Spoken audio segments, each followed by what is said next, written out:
국가 분열 사태를 맞은 베네수엘라와 경제 위기로 구제 금융을 받았던 그리스, 이 두 나라의 경우를 우리의 타산지석으로 삼아야 한다는 목소리가 높아지고 있습니다. 바로 국정 운영의 포퓰리즘을 경계해야 한다는 건데요. BBS 이각범의 화쟁 토론이 베네수엘라와 그리스 사례를 통한 우리의 나아갈 길을 조명했습니다. 김봉래 기자입니다. 경제 파탄으로 국가 분열 사태를 맞고 있는 남미의 베네수엘라.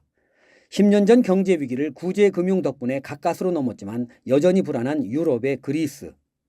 BBS 이각범의 화쟁 토론에서는 두 나라 모두에 팽배했던 포퓰리즘의 폐해에 논의에 초점을 맞췄습니다. 정부의 재정 부담은 늘어나고 시장은 죽고 또 기업을 국유화하는 과정에서 기업의 생산력은 떨어지고 이런 것들이 종합이 돼서 결국은 이념이 망친 경제가 아닌가. 전문가들은 포퓰리즘의 세례를 집중적으로 받은 계층에서는 아직도 환상을 깨지 못하고 있어 국가 분열의 요인이 되고 있다고 진단했습니다.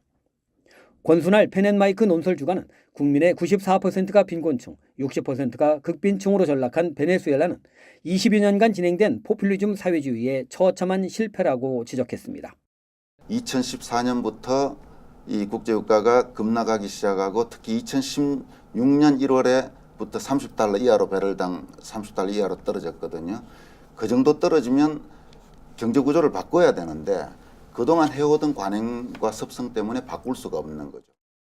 한상춘 한국경제신문 객원 논설위원도 무상 배급의 원천으로 베네수엘라는 높은 유가, 그리스는 관광 재원이었고 이를 주도한 것이 베네수엘라는 군부, 그리스는 공무원이었다면서 베네수엘라의 경우 유가가 급락한 데다 글로벌 스탠다드를 지향하지 않고 인도적 식량 지원까지 거부하다 보니 상황이 더 심각해졌다고 진단했습니다. 그리스 문제와 관련해 권순할 주간은 정치인과 유권자 사이의 일종의 야합으로 집권 세력들마다 공무원을 대거 뽑은 것이 재정 위기를 악화시켰다면서 심각한 재정 위기 가능성은 높지 않지만 완전히 탈피했다고 보기에는 시기상조라고 진단했습니다. 한상춘 의원도 그리스가 실물 경제 위기 극복까지는 요원하다면서 언제든 위기가 올 수 있다고 진단했습니다. 위기를 약한 이렇게 시스템 위기를 극복해야 실물 경제가 건전하게 살아날 수 있거든요. 그런 측면에서는 지금은 위기 극복의 두 번째 단계는 시스템 위기 극복 단계라든가 실물 경제 극복 단계는 아직 상당히 이렇게 요원한 문제가 아닌가. 전문가들은 우리 정부의 재정 운용에 대해서도 경계의 목소리를 높였습니다. 정부는 재정이 건전하다며 지출을 늘리고 있지만 위기는 항상 어느 순간에 닥치므로 경계를 늦춰서는 안 된다는 겁니다. 이각범 대한불교진흥원 이사장은 재정이란 언제든 적자를 메꿀 수 있는 상태에서 장기적인 계획을 가지고 써야 한다면서 재정 건전성을 지키는데 다 함께 노력하자는 말로 토론을 마무리했습니다.